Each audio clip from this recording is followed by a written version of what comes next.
CNBC TV18 and Hindustan Unilever present Lessons in Marketing Excellence Season 5, a case study challenge for B schools.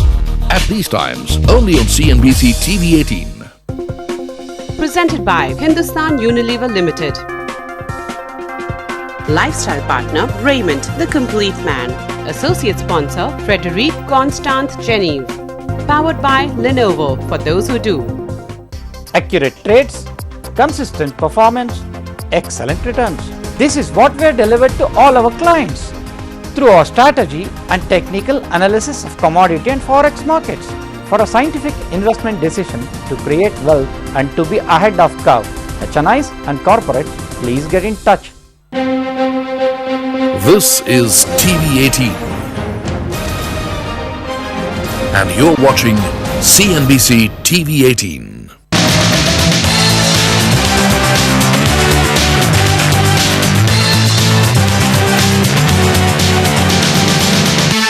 Hello and welcome to the Appointment Election Exchange. I'm Shireen Bhan and we're in conversation with the Minister of External Affairs, Salman Khurshid. Mr. Khurshid, appreciate you joining us on CNBC TV18. Let me start by asking you about what is being seen as this historic Iran pact. How much of a benefit is it going to be for India? There's all kinds of speculation on whether India actually played a role in brokering this peace agreement. Is that too much credit to us? Well, I guess people do take India seriously. And we don't have to always step in and say we'll play the honest broker and we will get everyone together. But the fact that India is around... So we were a broker at all in this? We weren't brokers, but the fact that we were around, the fact that we kept up channels of communication with everyone, the fact that I visited Iran when they were under severe sanctions, the fact that we were in a constant conversation between ourselves and Europe, with Cathy Ashton, with Secretary Kerry during his visit here, and of course during my visit with the Prime Minister to the US, and of course we kept an open line with Iran. They had a lot of visits here, and I went there. I met President Rouhani in Bishkek on the sidelines of the SCO meeting. Let me start talking specifics. What is it going to mean in terms of Iranian oil imports? The oil minister, you've been talking about increasing or hiking Iranian oil imports, which are down 40% by the way year on year. How soon can we see a difference? You know why? Because people were not willing to provide insurance for oil tankers. Because of their understanding of the sanctions, people were not willing to provide insurance or reinsurance for refineries in India. How soon can we see those channels being activated now that we have this pact? Well, I think that the signals that we've had, but these are only early signals that we've had, understandings that they have reached what our ambassador has conveyed to us.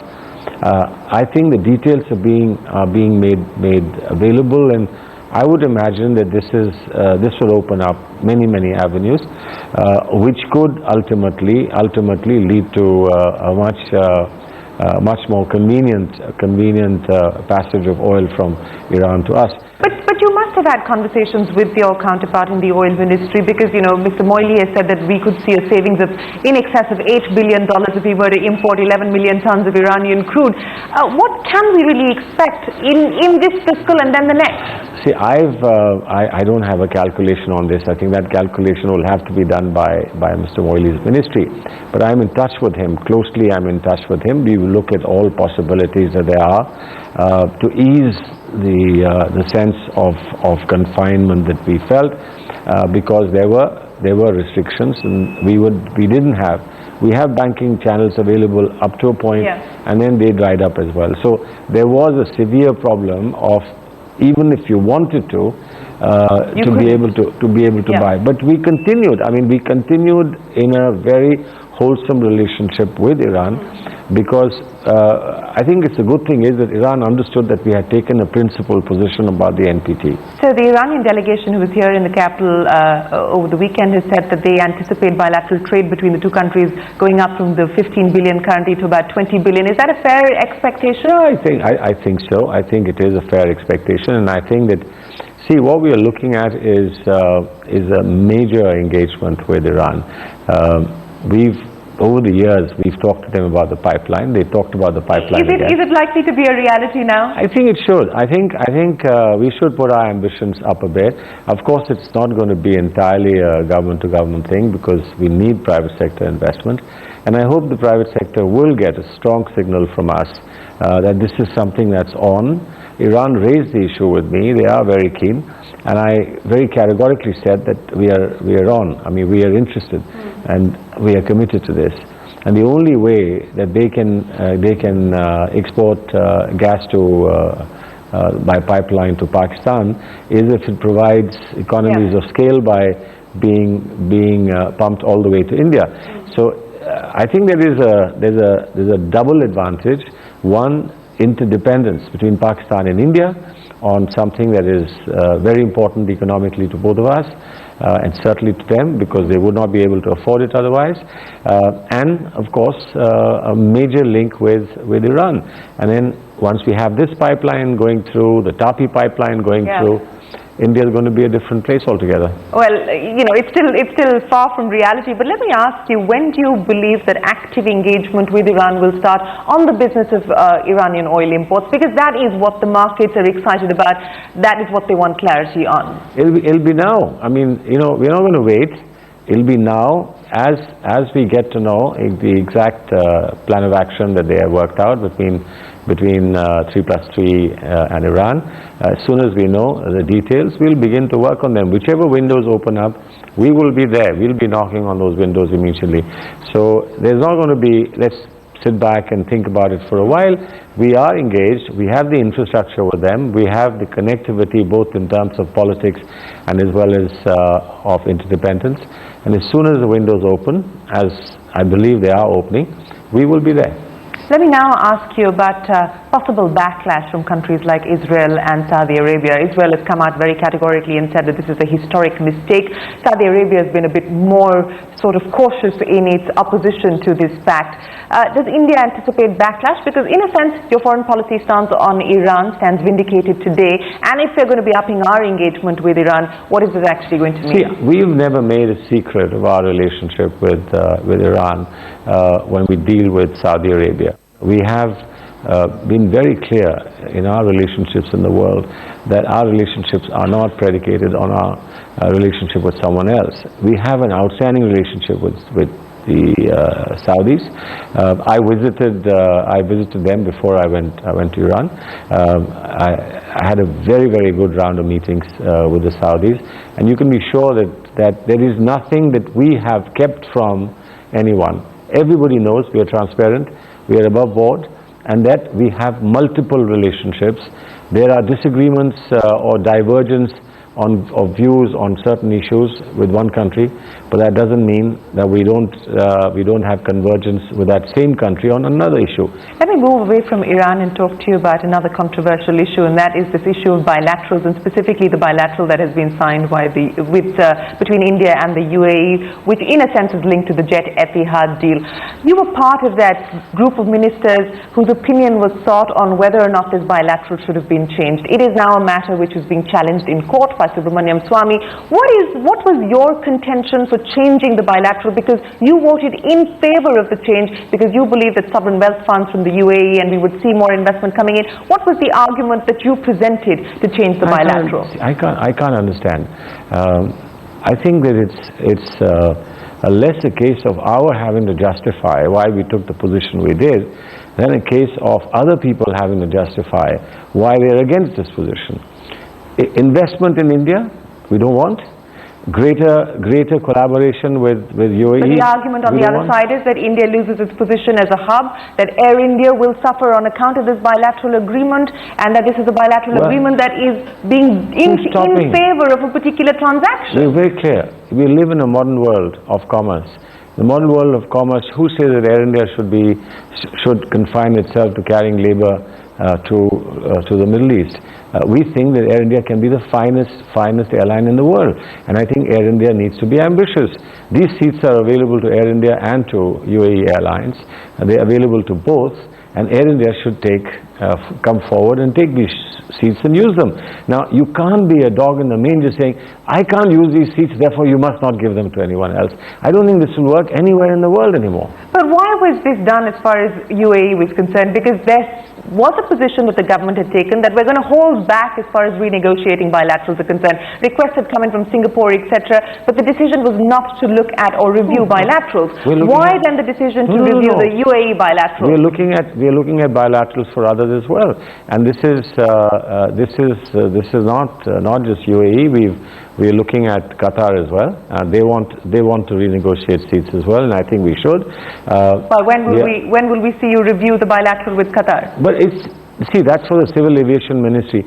The core mandate must come from the Civil Aviation Ministry, and it's possible that sometimes they may think that they are not at present ready to take on another opportunity or challenge. We, of course, take it in the larger context of our relationship with the rest of the world. So how charming are you being when it comes to reviewing the BIPAs, because that is another bone of contention. Where do things currently stand? There's been absolute silence on the BIPA. We've moved ahead on BIPA with the UAE, where we didn't have a BIPA. Yeah. We've moved ahead on BIPA with UAE. I hope that it will be signed shortly.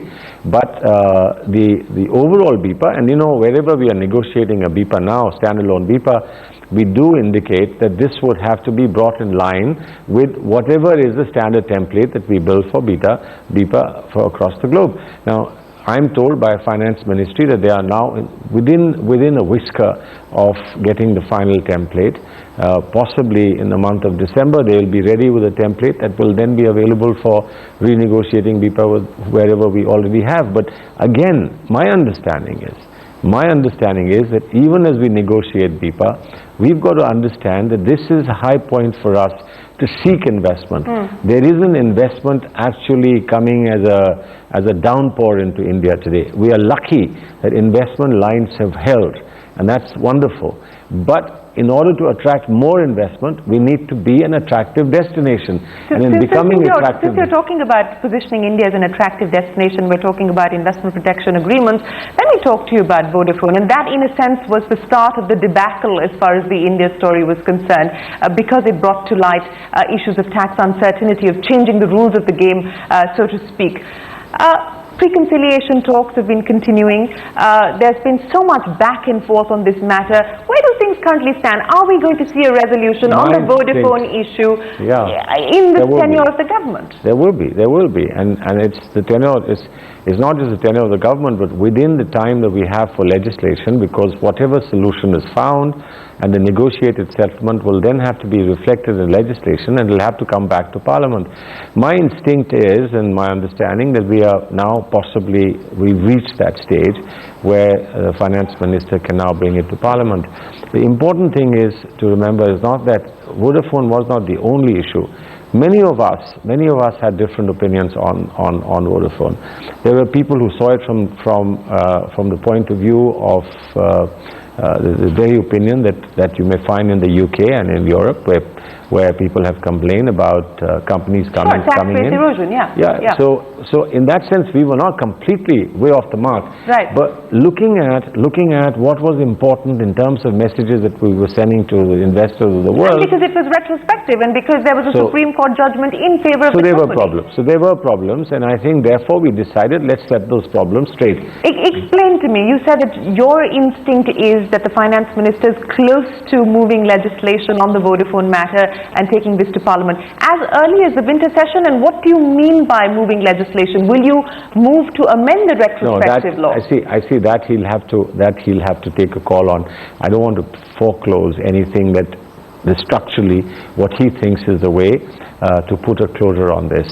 But I do want to go back once again to what were the negative signals. The negative signals were not only about Vodafone, rightly or wrongly, but they were also about the way we, through our courts, handled a lot of other investments. Now, I believe, and I want to say this very clearly to you, I believe when we went back to the Supreme Court for an advisory opinion, there were 9 questions that the Supreme Court was given. The Supreme Court said we will answer 5 questions. They actually answered 4. Right? Now, I think at some point of time, the Supreme Court has to look up at the fifth question and give us an answer.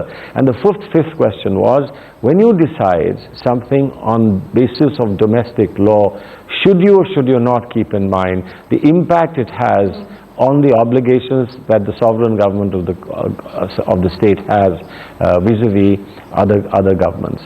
That obviously, there are any number of cases that the Supreme Court has decided when it said that you must interpret the law in a manner consistent with and harmonious with your commitments to the rest of the world. And I think that fifth question that I thought, as Minister of Law, that we were desperately in need of an answer from the Supreme Court, unfortunately we couldn't get. Now, not having got that answer, we are handicapped. But at least I think I can expect and imagine what that answer would be if the Supreme Court finally was to handle it. But legislation to be moved as early as the winter session of Parliament? We probably have a last session because there will be one final session for vote and account, etc. But the last real legislative session will be in the winter session. So I would imagine that if something is possible and needs to be done, it will be done during that session. But this is the Finance Minister's call. I can't, as I said, foreclose any decision that he takes.